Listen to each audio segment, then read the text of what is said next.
Bienvenido a este espacio de historias de terror a la luz del fuego. En esta ocasión te contaré algo de El llanto de la humanidad, una colección de historias autoconclusivas. Escúchalas en el orden que desees. Aquí exploraremos personajes y situaciones espantosas, crimen, locura y perversión, pero que nada tienen que ver con lo sobrenatural. Si algo de eso te interesa, te sugiero que visites la otra antología, El ocaso de Atracnox. Disfruta el episodio de hoy, llamado Asesino y Asesinado, escrito y narrado por El César.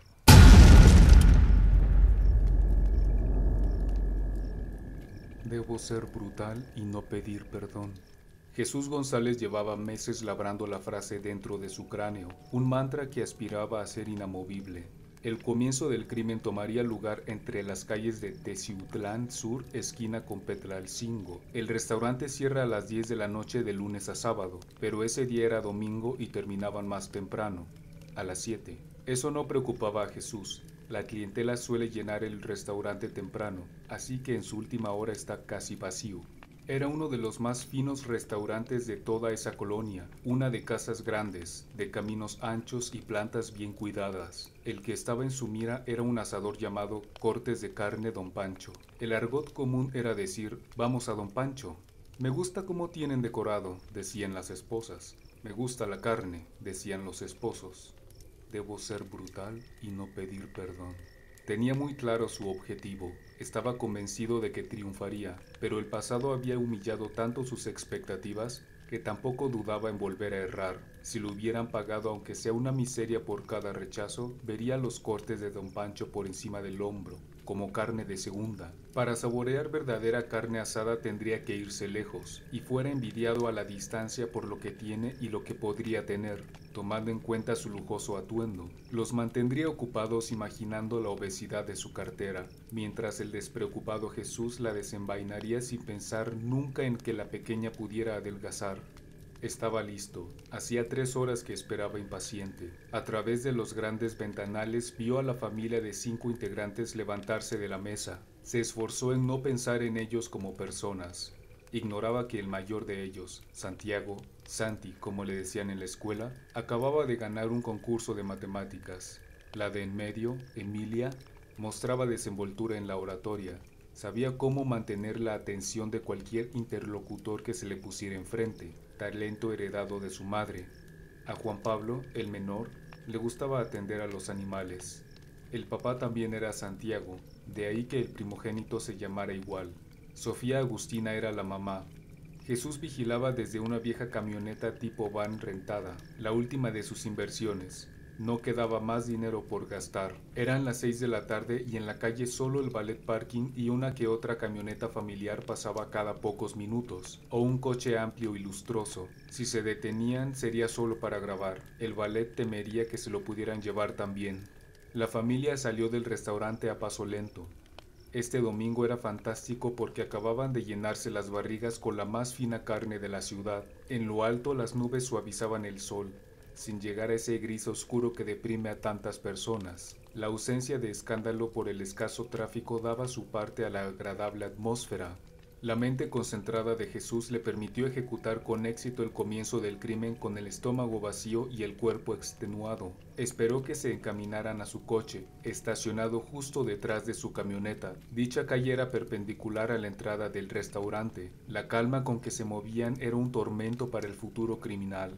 La ironía del momento era que la relajación de ellos lo ayudaría a él, ya que su desconcierto los volvería más dóciles. Tomó el arma de debajo del asiento y la sacó chocando muchas veces con los fierros del propio asiento, algo que lo hizo retrasarse solo 2 segundos tal vez, pero fue tiempo de sobra para hacerlo temer perder la oportunidad por su torpeza. Ya venían, a pocos metros, a 2 pasos.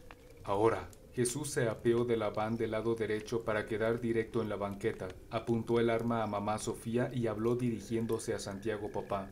Abre, dijo señalando con la cabeza la puerta corrediza de la van. Santiago obedeció. Revivió la misma sensación de la primera vez que lo asaltaron, a sus 14. También le habían sacado pistola. Habiendo regresado a casa después de la experiencia, no pudo dejar de pensar en lo dócil que se había portado. Vació sus bolsillos y entregó su mochila con movimientos fluidos que parecían ensayados. En el par de segundos que duró, nunca dudó de lo que estaba haciendo. No había tenido cabida para pensar. Aquello vino después. Entren, agregó Jesús después de ver cumplida su primera indicación. La intensidad que Jesús proyectaba fue sentida por toda la familia, que de inmediato sucumbió a sus órdenes. Introdujeron sus cuerpos como ganado, yendo directo al matadero. Juan Pablo fue el último y fue Jesús quien cerró la puerta. Un repentino cosquilleo en la nuca le recordó que no estaba solo. Volteó. Varias personas grababan el suceso desde el restaurante. El ballet parking de Don Pancho solo observaba detrás de un poste con el que sin mucho éxito intentaba esconderse. Jesús miró directo a las cámaras, asegurándose de que cualquier expresión que estuviera dando quedara indeleble en el microsensor. Alcanzó a observar que nadie tenía un teléfono en la oreja. Una señora movía los labios. Se preguntó si estaba haciendo una transmisión en vivo. Solo un segundo después, Jesús volvió al ruedo. Entró por el lado del copiloto, su brazo que sostenía el arma tenso como cable de contención. Cerró la puerta. Había en medio del suelo de la van al menos 20 cinchos de nylon y 5 paliacates. Señaló con el arma a Emilia, la hija. Amarra manos y pies. Luego amordázalos con los paliacates. Emilia obedeció y ató a cada uno de los 4 miembros de su familia, en medio de sollozos y manos temblorosas. Empezó con la persona a su izquierda, el pequeño Juan Pablo. Los años de madurez y el papel de cabeza de familia, añadido al tiempo que estaba tardando Emilia en cumplir la orden, dio espacio a la mente de Santiago para intervenir. Solo di cuánto quieres, puedo darte mucho en efectivo. No hables, dijo el secuestrador, pero Santiago llevó a su mano en busca de la cartera, a lo que Jesús reaccionó apuntando el arma hacia él. El hombre se paralizó, pero consiguió volver en sí. Llévatela, no bloquearé las tarjetas hasta mañana, te lo juro por Dios. Jesús no contestó y esperó que las repentinas y traicioneras duda y tentación no se vieran en la superficie de su cara. Volvió a encañonar a Emilia. Santiago cerró los ojos un momento, intentando pensar por qué alguien rechazaría una cuantiosa suma de dinero. ¿Qué más querría? Emilia continuó. Cerró el cincho alrededor de las muñecas de mamá. ¿Qué quieres? ¿Joyas? Dijo al fin Sofía. Toma las mías. Podemos darte más. Un torbellino de rabia se engendró en la cabeza de Jesús. Cada palabra que escupen de su boca me saca un tornillo, dijo a sí mismo en su cabeza. Calma. La mano del arma no podía estar más tiesa. El estrés no permitió a Emilia medir su fuerza y dejó las manos de su hermano asfixiándose con el plástico. El joven no pudo evitar una mueca de dolor, pero Emilia no fue capaz de percibir que el gesto venía por causa suya. Te prometemos darte lo que quieras, dijo Sofía. ¡Que te calles!, gritó. Por un instante tuvo que dejar de verlos para restregarse el sudor de los ojos con la manga de la mano libre. El padre aprovechó para intentar abalanzarse sobre Jesús, pero se quedó a mitad de camino cuando su captor lo tenía de nuevo en la mira. Y al sentir el frío cañón golpear su boca por la inercia de su movimiento, dejó de respirar. Y el resto de su familia por un momento dejó también de respirar. El propio Jesús tuvo un trance de absoluta quietud. Pero luego, lentamente, Santiago movió su cuerpo hacia atrás, al mismo tiempo que tragaba saliva. Los pulmones de todos fueron llenándose de aire. Los sollozos de Emilia enmudecieron. Ciñó las manos de su papá. Aparte de la fricción del plástico, el único sonido percibido fue el de las narices jalándose los mocos. Jesús dejó de apuntar a Santiago para posar el arma sobre la hija. Una voz completamente ajena salió de su ser. Date la vuelta, pon las manos en la espalda y avanza hacia mí. Trae el cincho. El lloriqueo de Sofía rebrotó al escuchar la orden. Deja a mis hijos en paz, por favor. Déjalos ir, te lo suplico. Ellos no te han hecho nada, intervino Sofía, pero la voz de la madre no hizo ningún eco. Parecía ni siquiera haber pronunciado tales palabras.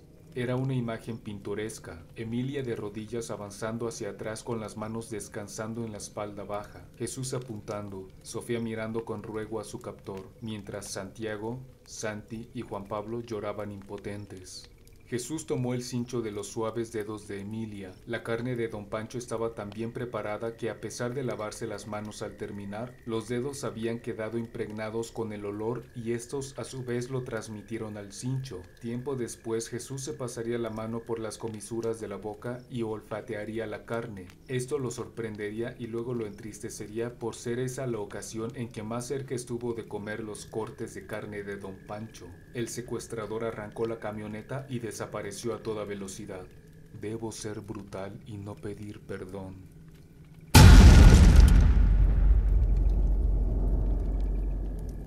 Con absoluta precisión, el señor del perro siempre pasa por la calle de la Gran Casona a las 8 de la noche, hora extraña para pasear un perro, pensó Jesús, pero es mi testigo.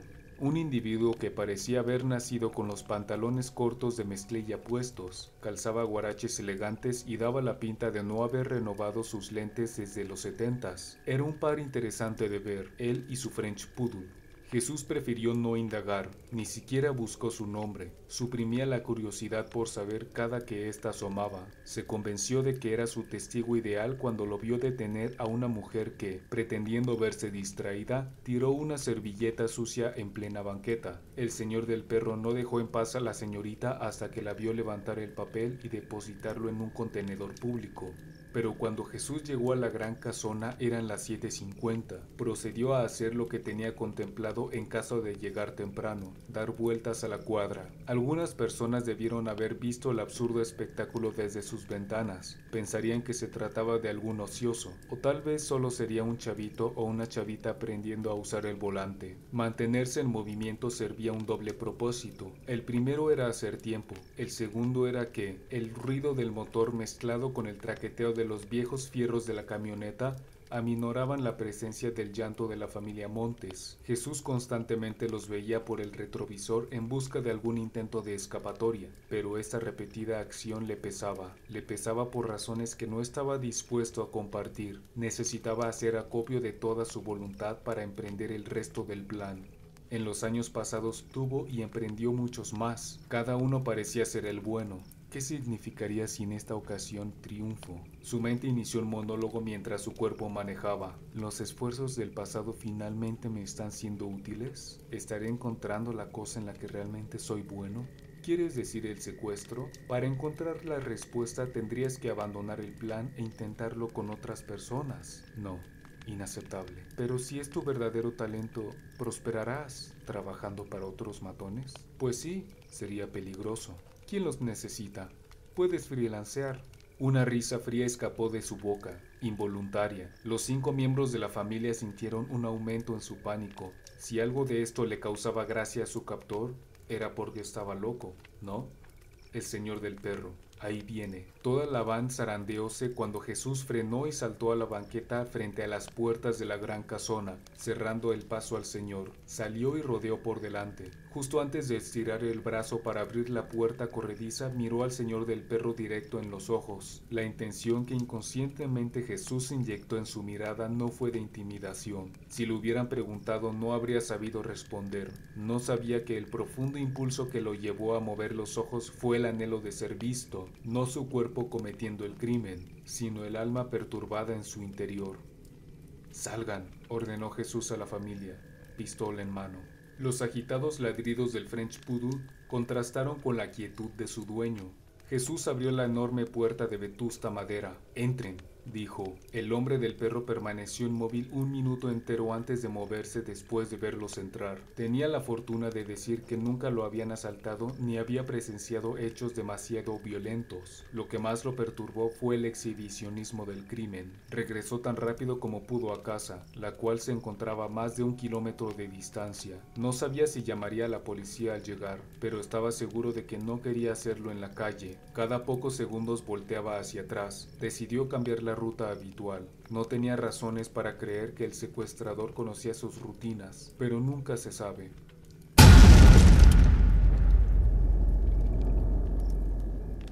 La colonia donde estaba ocurriendo el siguiente acto del crimen era antigua, de cuando México cabía en el puño de Porfirio Díaz y las calles del país se vestían de Francia. La mayoría de las construcciones habían sido reemplazadas entre los 70s y los 80s. También aquellas lucían viejas ahora. Las banquetas tenían 1000 grietas y el terreno para los adultos pululaba de baches mal remendados, fruto de materiales baratos comprados por administraciones corruptas y tacañas, en años pasados y presentes.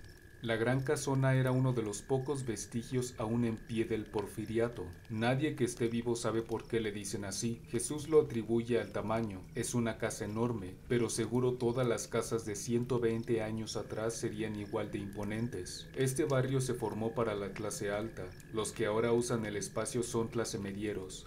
Un alto arco de cantera labrada enmarcaba las gruesas puertas dobles de madera. Tenía balcones salidos hechos de materiales pétreos. Los vidrios que servían de entrada a esos balcones y los de las ventanas en la planta baja eran inexistentes. En su lugar se habían puesto delgadas tablas para impedir el paso a vagabundos. Toda la fachada tendría una veintena de grafitis, y ninguno rescatable, a gusto de Jesús.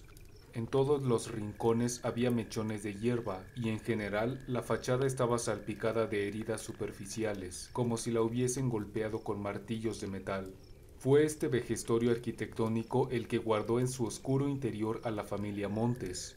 Jesús les ordenó mantenerse en la parte conectora de la casa. Desde ahí se podía ir a cualquier parte. Había en medio una mesa circular cayéndose a pedazos por las polillas. A 10 o 12 metros de la entrada, en línea recta, se encontraban las escaleras, que a la mitad se dividían en dos, para ir a las salas este y oeste del hogar. Y en medio de la bifurcación yacía un elegante vitral circular, tan opaco como el más extremo caso de cataratas.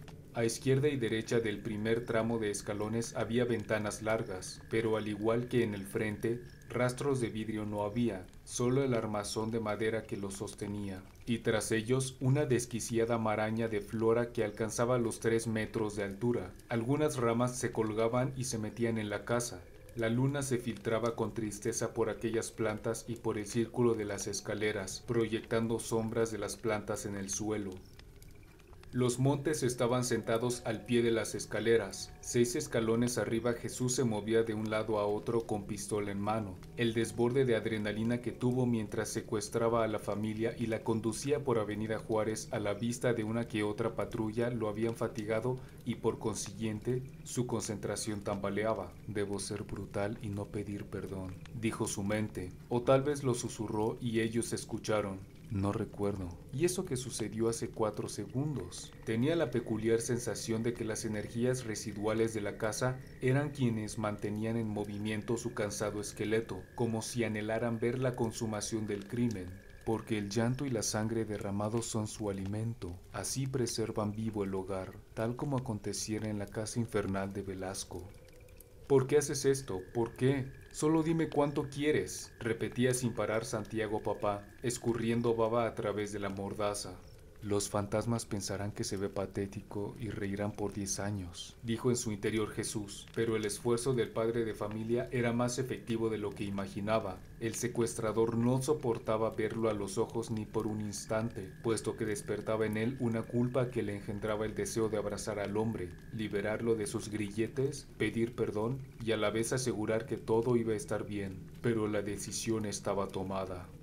La señora Sofía Agustina trataba de hacer su parte, pero en silencio. Desde que le habían amarrado la boca tuvo la corazonada de que podría zafarse. Solo debía dirigir cada músculo en su mandíbula, coordinarlo con su lengua e incluso los dientes, tratando de ser discreta para que el captor no ajustara el paliacate. Tenía que hacerlo al mismo tiempo que ahogaba los llantos por escuchar los lloriqueos de su familia. Mientras lo hacía fijó la vista en un punto para mantenerse concentrada, la sombra que una hoja proyectaba en el suelo. No debía de haber una sola nube, la luz era bastante dura. El hijo mayor, Santi, se estaba cansando de llorar también. Su jorobada postura se iba ladeando, Emilia mantenía lágrimas consistentes, y el pequeño Juan Pablo berreaba sin control. Jesús añadió palabras a su letanía. No vas a decir nada, no vas a decir nada. Esta vez estuvo seguro de haber hablado en voz alta. La mirada a la madre se lo confirmó, pero no quiso quedarse a ver qué más decían esos ojos. Ya lo sabía. Odio, asco. el comprensible deseo de que algo espantoso le suceda a él. A su vez, ella bajó rápido la mirada. Se reprendió a sí misma con el pensamiento. Su propio plan se pudo haber ido al caño. Los balbuceos del hombre la distrajeron. Aunque parece no haber captado el progreso logrado, al volver a fijarse en la sombra de la hoja notó el cambio. Estaba más chica. La luna avanzaba sobre la casa. Habría pasado una media hora. ¿Qué estará haciendo el señor del perro?, se preguntó Jesús. ¿Habrá llamado ya a la policía? Puede pensar que eres miembro de algún cártel y prefiere quedarse callado. Ojalá no piense eso. Jesús se encontró en ese momento en que uno encuentra errores bastante obvios en un proyecto en el que se ha trabajado incontables horas. Maldita sea, no pensé bien esa parte. ¿Qué tal si no dice nada a nadie? Los vecinos de la colonia también dirán que no vieron nada. Son puros vejestorios. No seas idiota. Puedes entregarte tú solo, pero se verá más siniestro si me encuentran esperando en la mesa de la sala con un vaso de agua. O podría quedarme aquí si me encuentran bien, si no, también moriré de inanición. Ah, pero eso sí no lo puedes hacer. Tarde o temprano te arrastrarás a un Oxxo o a la tienda de Doña Mari, si es que no te arrastran primero al bote. Si no has tenido el valor de acabar tu vida con el arma que sostienes, menos podrás quedarte adentro de la casa. Además olvidas lo miedoso que eres, a tus casi 30, y no soportas estar solo en la oscuridad. En este horrendo lugar escucharás 1001 rechinidos, 1001 lamentos. La mitad serán imaginación tuya, estúpido. Te propongo un trato. La voz rompió el cascarón en que Jesús se estaba encerrando. Era mamá Sofía. El resto de la familia volteó a verla también, incrédulos de verla librada, al menos de la mordaza. Todos en silencio. Escúchame. Su voz sonó ronca. Sofía se jaló los mocos. Te doy permiso de tomarme. Los nervios del marido quebraron. Luego su cara se deformó a un grado indescriptible y gritó: No, no, no, no puedes hacerlo. Se dirigió a Jesús. No lo hagas, te lo suplico. No abuses de ella. Hazme a mí lo que quieras. Pero el rostro del secuestrador estaba congelado. Lo sorprendió ver que hubiera podido quitarse la mordaza valiéndose puramente de la boca, lo directo de la propuesta y más aún la solemnidad con que pronunció las palabras. Estaba entregando su cuerpo a alguien que a sus ojos era malo, pero lo hacía con dignidad. Él jamás pensó que tal cosa pudiera existir. Un nuevo sentimiento apareció, un gran respeto hacia ella. Espera, ¿acaso la respeto porque se ha humillado ante mí? Quiso pensar que no. Sintió que lo haría caer todavía más bajo. Pero pocas personas se atreven a humillarse a sí mismas de un modo tan fuerte. Está pensando en medio de la necesidad y la desesperación. Eso debo respetarlo. Ahora se sentía muy confundido, pero fue capaz de mantener la mirada de Sofía. En este instante, una mirada imposible de leer. Haz de mí lo que te plazca, y ya sabes qué pido a cambio. Respiró hondo, sin apartar la vista de Jesús. Solo te pido que lo que vayas a hacer no sea frente a mis hijos. Emilia apartó la vista de su mamá. El mayor concentró toda su rabia en los ojos y los catapultó al raptor. El menor tembló todavía más. Dentro de Emilia, sin embargo, asomó el inmoral deseo de que la profanación al cuerpo de su mamá se realizara y que el captor no quisiera nada más. Una salida rápida y fácil. Solo tenía que sufrir un rato para salvar a toda la familia. Nada de esto lo articuló en su cabeza. Fue meramente un entendimiento. Del mismo modo, sin palabras concretas, sino a través del corazón, se preguntó si ella sería capaz de ofrecerse a cambio de su mamá. Con desprecio a sí misma entendió que no. Jesús vio a Emilia negar con la cabeza y gritar hacia su mamá. «No, mamá, no lo hagas», parecía decir. Pero mamá decidió no voltear porque no soportaría ver a sus hijos cara a cara. Las mejillas de Santiago volvieron a mojarse. Se retorció en su lugar gritando cosas imposibles de entender. Detrás de todos, el pequeño Juanpa necesitaba de alguien que le explicara. La compasión que Jesús no pudo expresar a Santiago papá un rato antes, se le entregó toda a Sofía. Luego le dio la espalda. Subió los escalones hasta llegar al siguiente piso.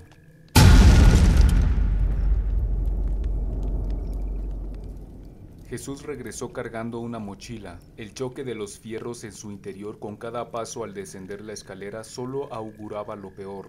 Se detuvo en el mismo escalón que antes. Bajó con delicadeza la mochila. Abrió el cierre ante la expectante vista de la familia. Se dio cuenta que nunca antes recibió tanta atención como la dada por estos 5 pares de ojos. Abrió la boca y giró un poco para quedar frente a frente y estuvo a punto de confesar su descubrimiento, pero recordó algo que había escuchado, probablemente en un video de internet. La persona hablando frente a cámara explicaba que el desarrollo de la comunicación entre secuestrador y secuestrado podía desembocar en peculiares situaciones. Una de ellas, y que le parecía la más probable, se llamaba síndrome de Lima, donde el victimario forma sentimientos de empatía, atracción y deseos de cuidado por su víctima. Su mente corrió a 10.000 revoluciones mientras hurgaba de nuevo en la mochila. Tal vez no deba preocuparme. No queda mucho tiempo para establecer una relación. Pero nunca habías delinquido.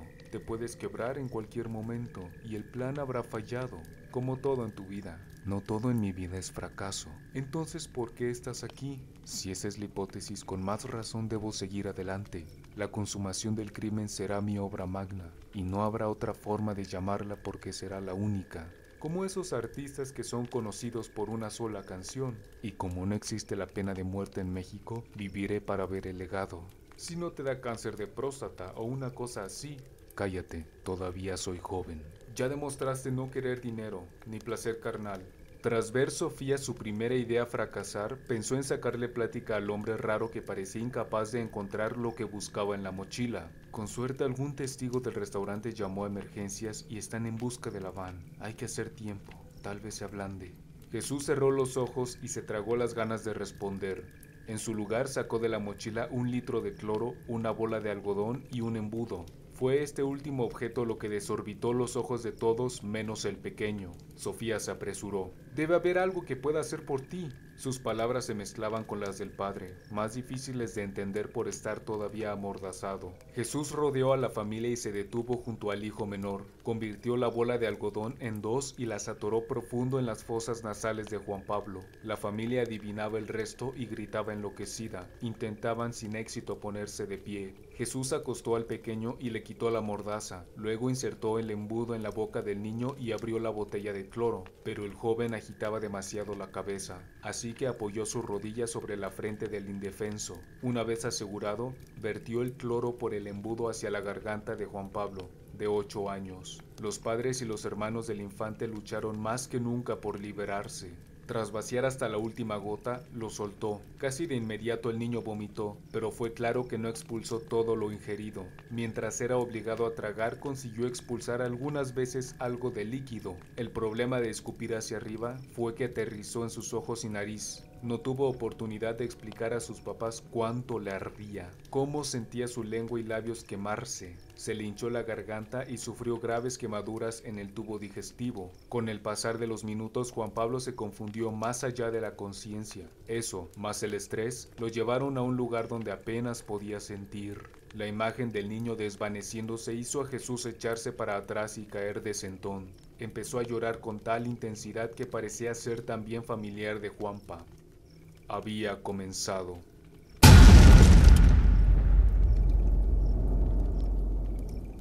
Tendré que entregarme solo, pensó. El hombre había vuelto a su habitual escalón y estaba sentado, con la cara recargada en la mano y los codos sobre los muslos. 1 hora desde el acto con cloro y ni rastro de la policía. Me equivoqué con el señor del perro. Pero está bien, ve cuánto tiempo has dejado pasar. Ya te habrían llevado y el fracaso sería nuevamente tuyo. Ya lo es. Me equivoqué. No solo eso, no he tenido la voluntad para continuar. Todo lo planeado para suceder en esta casa no debería tomar más de 40 minutos. Mi lentitud es vergonzosa.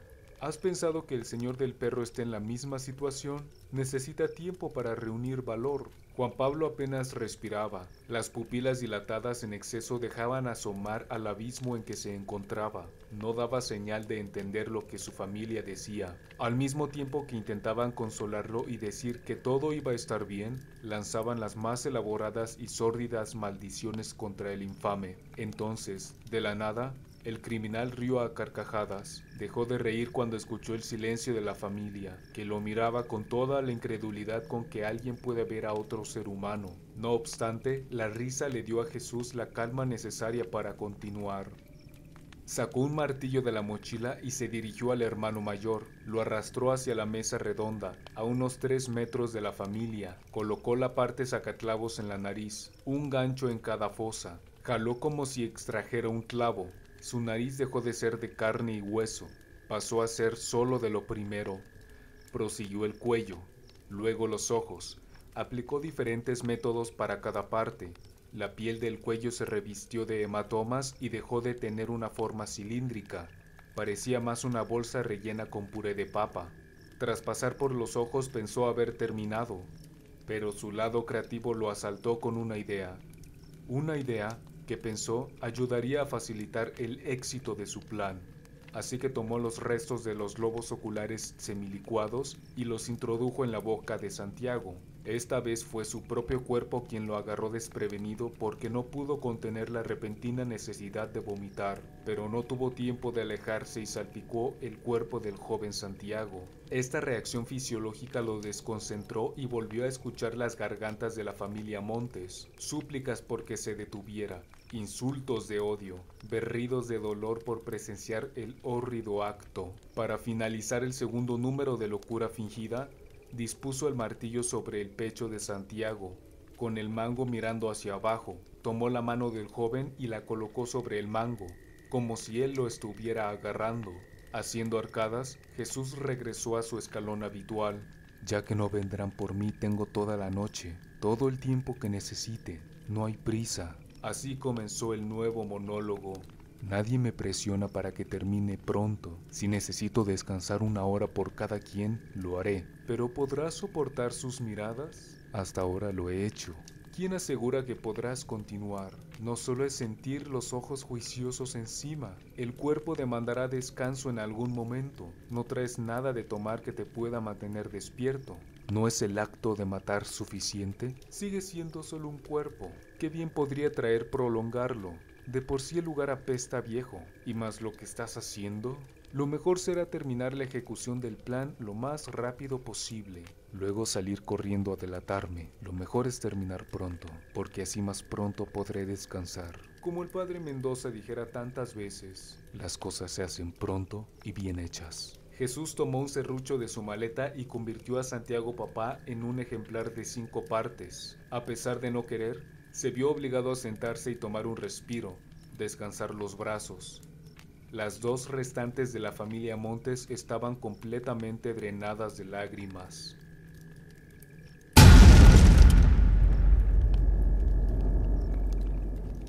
Jesús miró al par de mujeres ante sí, y entonces una idea nueva lo visitó. ¿Qué tal si dejo a una de ellas viva? Pensó. Buscará venganza y te matará. No podrá llegar a mí. Pero ¿no sería de cierta manera peor para ella dejarla vivir tras obligarla a ver el asesinato de su familia? ¿Cómo podrá irse a dormir sabiendo que el primer pensamiento al despertar será el recuerdo de la tragedia? No será capaz de salir de la cama. Ni la demencia podrá borrar el recuerdo. Enloquecerá. Si no es que ya lo hizo, te falta contar las pesadillas. Y el insomnio. Creo que hasta podría desarrollar terrores nocturnos. Será muy probable que busque refugio en alguna sustancia. En el peor de los casos perderá el control de su vida, el trabajo, las relaciones con el resto de sus familiares y amigos. Podría cometer uno que otro delito menor, hasta que le dé algo fuerte mientras viva en la calle, como un cuadro renal, y en algún apestoso rincón de una esquina manchada con miados de borrachos morirá, si no es que comete suicidio. El monólogo de Jesús se detuvo aquí por un momento, luego agregó: vaya. Mientras Jesús entretenía la variante de su plan, otro pensamiento comenzó a florecer desde el fondo de su cabeza. Gradualmente avanzó al frente, robando espacio a lo demás, volviéndose protagonista de su atención, y conforme tomó posesión de su conciencia, Jesús notó que en realidad se trataba de algo peligroso. Quería que alguien supiera por qué hacía lo que hacía. Podría ser una de ellas. El problema es que si confiesas a quien dejes viva, ella lo mencionará todo en su declaración. Y el trato que me den tal vez cambie. Recuerda que no debes decir nada cuando te interroguen sobre los por qué. Puedo decírselo a quien no vaya a sobrevivir. Entonces ya es un hecho que alguien sobrevivirá. Eso es lo que parece. La nueva pregunta es: ¿quién? Por un momento le abrumó la complejidad de semejante encrucijada, pero, así como fue rápido encontrar la primera respuesta, lo fue la segunda. Emilia, tiene que ser Emilia, tiene la vida por delante. Una muy desposeída. El asesino volvió a repasar los peores escenarios que presagiaba para la sobreviviente, y lo resumió. Perderá el gusto por los restaurantes finos, por las reuniones con seres queridos en público. Le tendrá fobia a la calle, no soportará estar sola, pero también lo pedirá. Llorará hasta quedarse dormida y al despertar odiará estar viva. ¿Seguro que no es más piadoso acabar con todos? No lo sé, se contestó a sí mismo. Como si se acordara de un pendiente, volteó a ver al pequeño Juan Pablo. Ya estaba muerto. No se había dado cuenta en qué momento falleció. Jesús decidió dar por terminada la reflexión. Sacó una navaja de su mochila para guardarla en su pantalón. Tomó a Emilia por las axilas y la llevó arrastrando hasta la puerta. En el trayecto ella se manchó de sangre la ropa mientras pataleaba con fuerza apenas suficiente para levantar las piernas. Al llegar al umbral, Jesús levantó el seguro con una mano mientras con la otra seguía sosteniendo a la joven adolescente. Tras abrir la puerta cortó el cincho que durante horas había castigado las muñecas de Emilia por tanto jaloneo intentando liberarse. Su indemne piel quedó despellejada y enrojecida. Apenas liberó sus manos, Jesús la empujó a la calle. Ella misma se quitará la mordaza. El joven criminal dio el segundo paso para regresar con Sofía cuando escuchó los gritos. ¡Mamá! ¡No! ¡Déjala! ¡Deja libre a mi mamá! La desesperación de su voz se mezclaba con los estruendos de la puerta al ser golpeada por las delicadas manos de Emilia. Sus alaridos detuvieron a Jesús. Aquella voz suplicante fue capaz de frenar su voluntad, al menos por un momento. «Vete, Emilia, pide ayuda, no te quedes aquí», dijo Sofía, con una voz apenas creíble que proviniera de ella. «Volveré por ti, mamá. Resiste, resiste, por favor». Cuando parecía no ser capaz de llorar más, las mejillas de Sofía volvieron a humedecer. De nuevo tuvo que jalar el escurrimiento nasal. «Estaré bien, mi nena. Ve, yo te espero». La atención del asesino fue robada por esas últimas 3 palabras. «Yo te espero», lo repitió en su cabeza. «Yo te espero». Emilia no dijo nada más. Retumbó en el ambiente un último azote a la puerta y un alarido sacado de quicio. «Ahora sí estoy contrarreloj», pensó Jesús. Reanudó su caminar y sentóse en el segundo escalón, dirigiendo su cuerpo hacia Sofía. El llanto de ella disminuyó. Sentada junto al cuerpo desmembrado de su marido, debía decidir entre rendirse o emplear con maestría aquel talento heredado a su hija. «¿Cuánto me dolerá?», inquirió Sofía. Tomó por sorpresa al asesino, quien daba por sentado sería una conversación unilateral, y habiendo ya decidido a abrirse, no vio problema en intercambiar unas palabras antes. Sabía que era una pérdida de tiempo, pero su espíritu se lo pedía. «Tienes que entender que no puedo irme por lo fácil en esto». Sofía escuchó la voz como la de quien se siente incapaz de lograr algo. Un momento de silencio. El hombre se puso una mano en la cintura, pensando. «¿Ya no le interesa saber por qué lo hago?», preguntó finalmente. Pero la madre de familia se encogió de hombros. Tenía los párpados caídos. El asesino permaneció callado un momento más, dando tiempo a Sofía por si se animaba a contestar. Cuando fue obvio que no hablaría, el hombre respiró hondo y selló la entrada a las dudas antes de iniciar. «No tengo nada personal contra tu familia. Le pudo pasar a cualquiera, pero era importante que fuera una familia». Sin mover la cabeza caída, la flagelada mujer se extrañó por esta última frase. «Si atento contra la idea de familia, la gente se va a escandalizar. No habrá nadie que no me mire con repugnancia, nadie que no me quiera lejos y encarcelado de por vida. No querrán ofrecerme el perdón, y yo no lo pediré». Quiero aclararte que no odio el concepto de familia. Decidí hacerlo así para que fuera más radical el crimen. Ahí, sin moverse, Sofía hizo una mueca de verdadero desconcierto. Él prosiguió. «Me masticaron y escupieron al suelo. Me trataron como si no fuera más que eso, un gargajo de flemas. Lo único que hice fue buscar una buena vida. Llevo años mendigando miserias de cheques, yendo de empresa en empresa, gobierno en gobierno. Mis pómulos sobresalen y mi piel está chupada porque no puedo alimentarme con decencia, no como mi abuela le gustaría. Esta última aseveración llenó a Sofía de recuerdos de su abuela. Se vio a sí misma en la cocina ayudando a la anciana a preparar un panqué para toda la familia. Pero ya me cansé. Matarlos a ustedes con toda esta violencia me asegura una cadena perpetua, y con suerte me internen en el psiquiátrico. Ya no tendré que preocuparme de nada y el Estado me mantendrá. Esta nueva información volcó a Sofía. ¿Cómo puede alguien llegar a tal razonamiento?, pensó. ¿Es posible desear la prisión para ya no hacer nada? Mientras pensaba todo esto dejó de poner atención al interlocutor, pero en un afán de encontrar las respuestas a las preguntas planteadas su cerebro la obligó a seguir escuchando. Hay empresas que me deben dinero desde hace 6 meses, y el gobierno, ni se diga. No sé hacer otra cosa que mi profesión. La verdad es que nunca conocí un ser tan patético, dijo ella en su cabeza. No me importará el encierro porque de todas maneras llevo demasiado tiempo sin poder disfrutar los placeres del día a día. No hay nadie que me apoye, solo una media hermana que no he visto en 5 años. Si me presentara frente a su casa estaría dispuesta a quedarse adentro y faltar al trabajo para hacerme pensar que no hay nadie adentro, aunque primero se preguntaría qué me obligó a visitarla. Si fuera al revés y ella viniera, yo también fingiría no estar. No faltaría al trabajo porque no tengo. Al decir esto último no pudo contener una carcajada. Mis amigos me abandonaron. Se cansaron de oír mis quejas. Les incomodó pasar tiempo con un perdedor. Tampoco ayudó que me cambiara de ciudad. Por obvias razones, buscaba mejores oportunidades, pero esta masa de concreto sin forma se come la voluntad de uno. Si no llegas aquí con una cartera gruesa, mejor ni lo intentes. Más de 9 millones de personas y todos son una bola de egoístas. La voz de Jesús fue sonando rasposa conforme más hablaba. No me produce ningún placer lastimarlos. Tuve que juntar mucho. No creo que sea valor. No sé lo que sea, pero no fue fácil.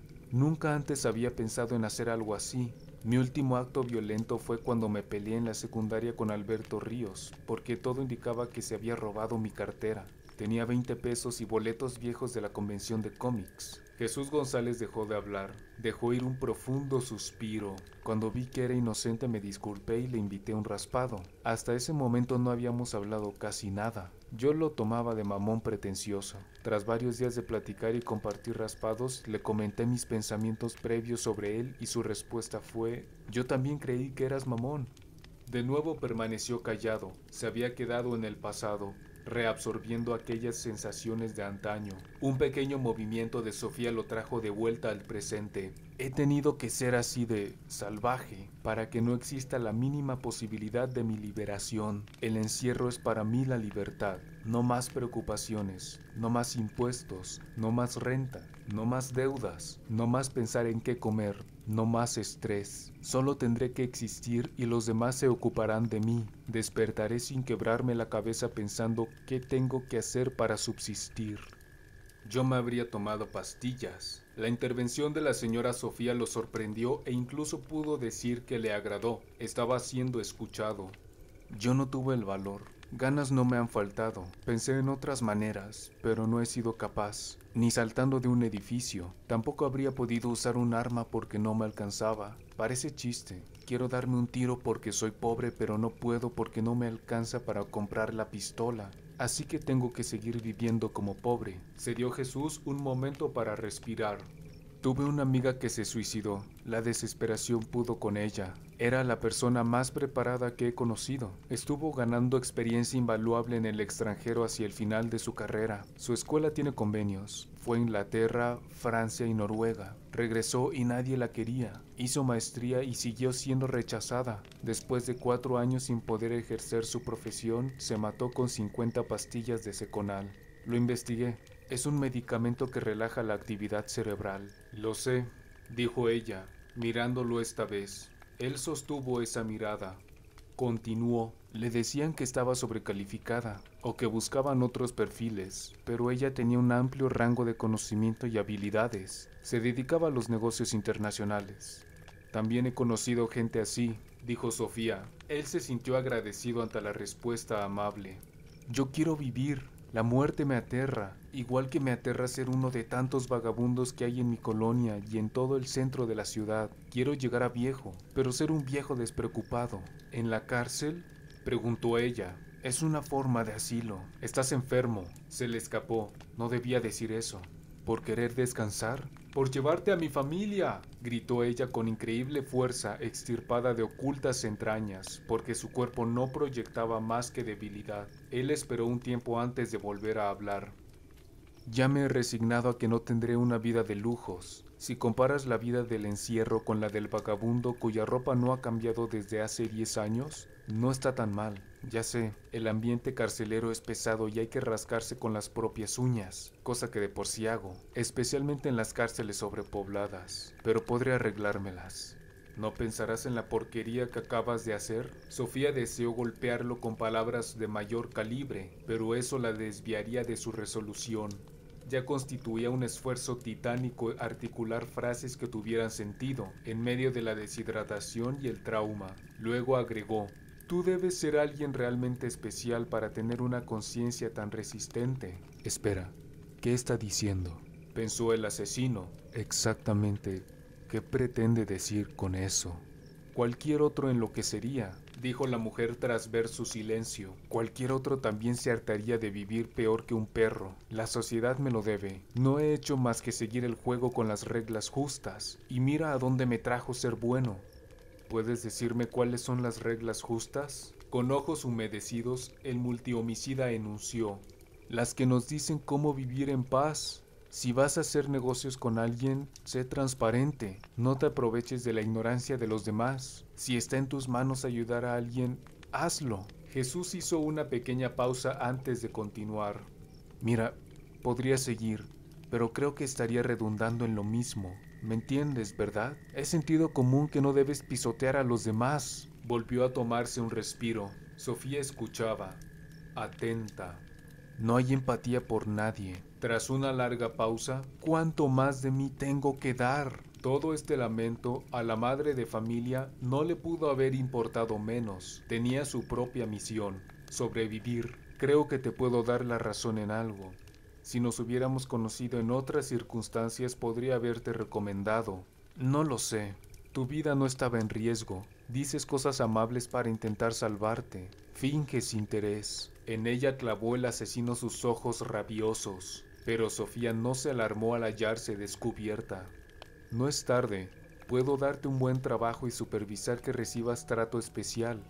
Esto casi hizo reventar a Jesús. ¿Cómo puedes creer que sea tan imbécil? Ni aquí ni en ningún otro país del tercer o primer mundo podrías librarme de la condena, la cual, por si lo olvidas, busco desesperadamente. No seas ingenuo. Con la gente adecuada puedes zafarte de cualquier crimen. Jesús apretó los puños, apretó los dientes. Ah, y tú debes tener acceso a todos esos contactos. Toda esa gente que hace lo que se le antoja sin temor a la ley. ¿De dónde crees que saqué el estilo de vida que llevo? Jesús temblaba de lo irritado que estaba. La verdad ni me importa. Nunca me tomé el tiempo de investigar a tu familia. Esa que acabo de matar, ¡mírala! El hombre extendió el brazo para señalar los cadáveres. Si fuera verdad lo que dices, no andarías comiendo en el asador de Don Pancho. Sofía lo encaró fijamente. Solo hay una forma de saberlo. Sonó su voz con un tono que genuinamente perturbó al asesino. Jesús respiraba pesadamente.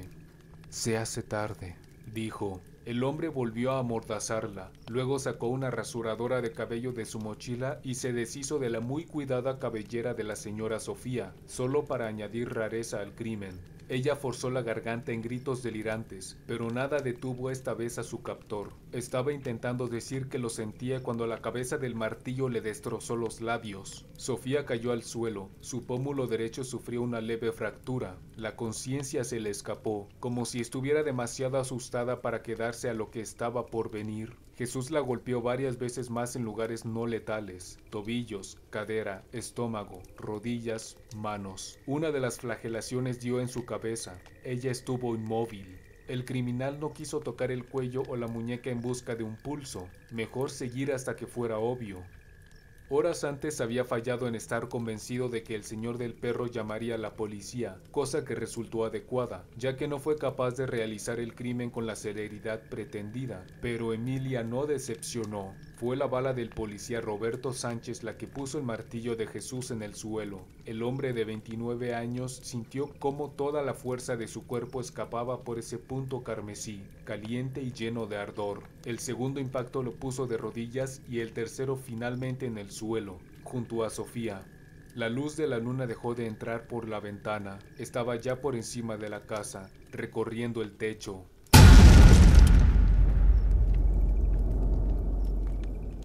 Jesús logró su cometido y fue encerrado, con una amplia lista de estudios psicológicos por delante, en los cuales no dijo una sola palabra, por lo menos no durante los primeros años. Si el temple tiene para con la culpa vivir, el tiempo lo dirá. Hay dos cosas que Emilia desea, venganza y que su mamá despierte. Sofía entró en coma en su camino al hospital. Fin. Gracias por escuchar. Si quieres pasar a saludarme, puedes encontrarme en Instagram y Facebook como El César, con Z en ambas. Nos vemos en la próxima fogata.